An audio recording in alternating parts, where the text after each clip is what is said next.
नमस्कार, मैं जितेंद्र चतुर्वेदी। आखिर ये क्यों कहा जा रहा है कि शरद पवार ने अरविंद केजरीवाल का संकट बढ़ा दिया है?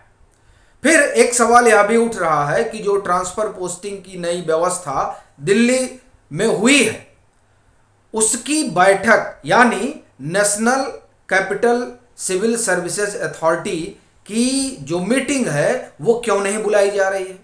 अरविंद केजरीवाल क्यों उससे भाग रहे हैं? क्या वजह है कि पांच पांच बार उसको वो टाल चुके हैं? इस पर हम लोग बात करेंगे। बात इस पर भी करेंगे कि बाढ़ राहत कार्य को लेकर भाजपा जो आरोप लगा रही है वो क्या है, और एक सवाल इससे भी जुड़ा हुआ है कि एनडीएमसी की बैठक से अरविंद केजरीवाल क्यों उल्टे पांव भाग गए। और फिर आतिशी जो रेवेन्यू मिनिस्टर हैं और आप ये कहें कि नंबर 2 हैं फिलहाल दिल्ली सरकार में, उन्होंने एक पत्र लिखा है और दरअसल उसके जरिए वो घेरना चाहती हैं दिल्ली की ब्यूरोक्रेसी को, उन्हें कटघरे में खड़ा करना चाहती है। लेकिन मामला पड़ गया है उल्टा। कैसे? इसे समझने के लिए हमें यह समझना होगा कि आखिर ये जो national capital civil services authority की बैठक है वो क्यों नहीं आहूत की जा रही है, 5 बार से क्यों टाली जा रही है। और इसकी तुलना आप उस एपेक्स कमेटी की बैठक से भी कर सकते हैं जो 2 साल से बुलाई नहीं गई और इसी कारण दिल्ली जो है वो बाढ़ में डूब गई। यह आरोप भाजपा कर रहा है।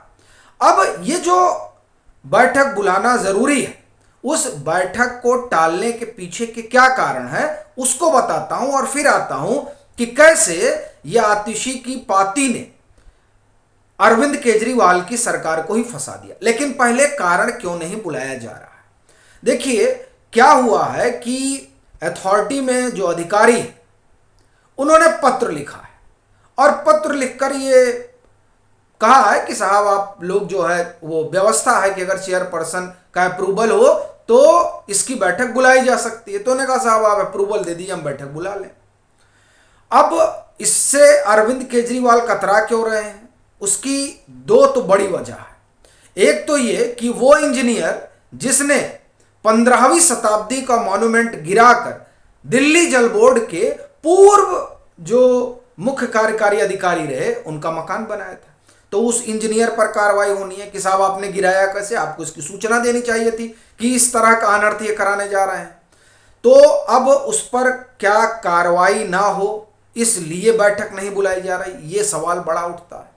दूसरा ये कि उन अधिकारियों पर कार्रवाई होगी जो आम आदमी पार्टी के प्रचार प्रसार वाले विज्ञापन जारी किया करते थे। अब ये देखिए, ये दोनों ही बात जो है ऐसा लगता है कि आम आदमी पार्टी के पक्ष में नहीं है, इसीलिए सरकार जो है वो बैठक से कतरा रही है। लेकिन इस बैठक को बुलाने का एक कारण यह भी है कि जो बाढ़ आई उस बाढ़ को लेकर अब जो राहत कार्य है उसको किस तरह से चल रहा है, इन तमाम चीजों की समीक्षा भी करनी है, तो इसलिए भी ये जरूरी है।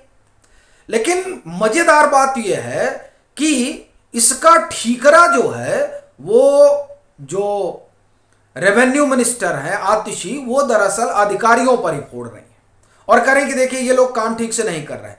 और ये अगर आप तारीख देखेंगे तब आप समझेंगे कि दरअसल ये मामला क्या है।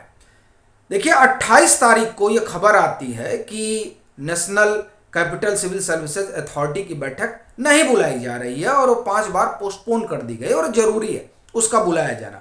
फिर इसी 28 तारीख को खबर और आती है कि जो बाढ़ राहत कार्य है उसको लेकर बड़ी कोताही बरती जा रही है दिल्ली सरकार की ओर से, और जो इन्होंने कहा था कि साहब इतने लोगों को राहत के सामान पहुंचा दिए गए, वैसा कुछ जमीन पे दिखाई नहीं दे रहा, ये सिर्फ जो है भाषणबाजी चल रही है। अब जब 28 को ये 2 खबरें आती हैं, एक कि बैठक नहीं बुलाई जा रही है और दूसरी कि बाढ़ राहत कार्यों में ठीक से कार्य नहीं हो रहा है, और तीसरी एक खबर एनडीएमसी वाली। एनडीएमसी की बैठक में बाढ़ वाले मसले पर चर्चा शुरू होती है और उस चर्चा से अरविंद केजरीवाल भाग जाते हैं। वो ये नहीं बताना चाहते हैं कि आखिर में ये जो बाढ़ आई, और बाढ़ तब आई जब पानी जो है वो 1978 और 2010 की तुलना में आधा था।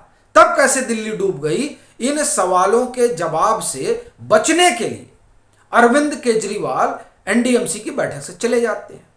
अब ये तीन घटना एक साथ होती है, तब जो नंबर 2 है आतिशी, उनका पत्र आता है और उस पत्र में वो मुख्य सचिव को कटघरे में खड़ा करती हैं और तमाम अधिकारियों को आड़े हाथ लेते हुए ये कहती हैं कि आखिर क्या वजह है कि ये कामकाज नहीं हो पा रहा है।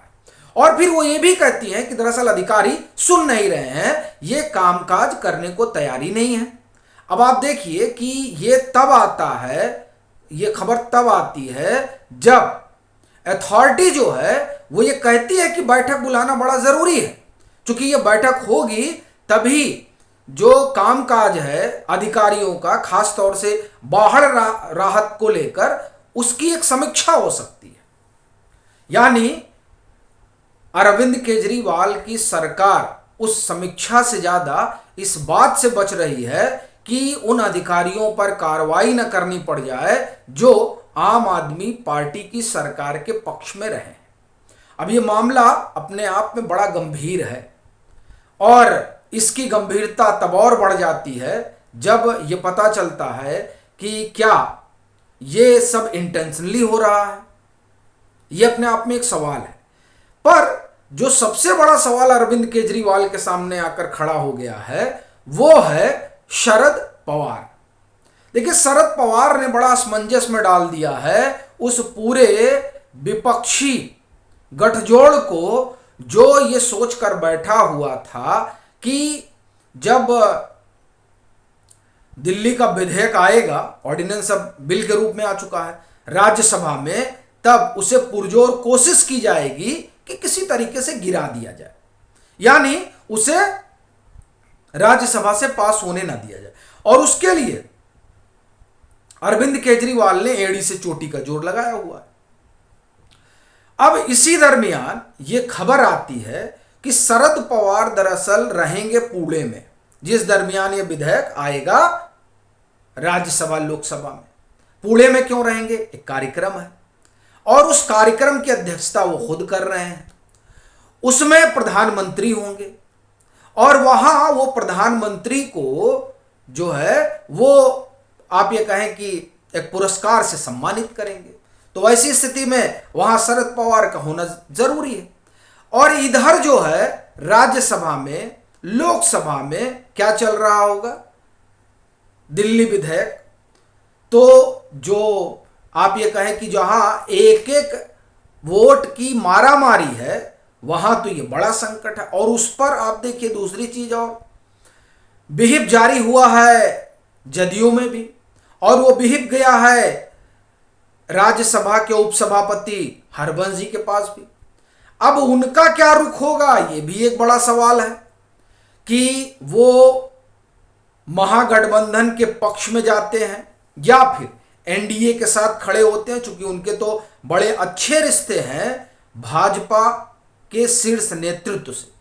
तो ऐसी स्थिति में अध्यादेश के मोर्चे पर भी अरविंद केजरीवाल का मामला खटाई में पड़ गया है। और इधर अधिकारियों के बचाने के फेरे में अरविंद केजरीवाल की सरकार गजब फंस गई है और उस पर आतिशी की पाती ने तो आप ये कहें कि जो कुछ ढका छुपा था वह भी सब बाहर आ गया है। आपकी अपनी क्या राय है जरूर साझा करें। मतांतर से नहीं जुड़े हैं तो जुड़ें, वीडियो को लाइक करें और खूब शेयर करें।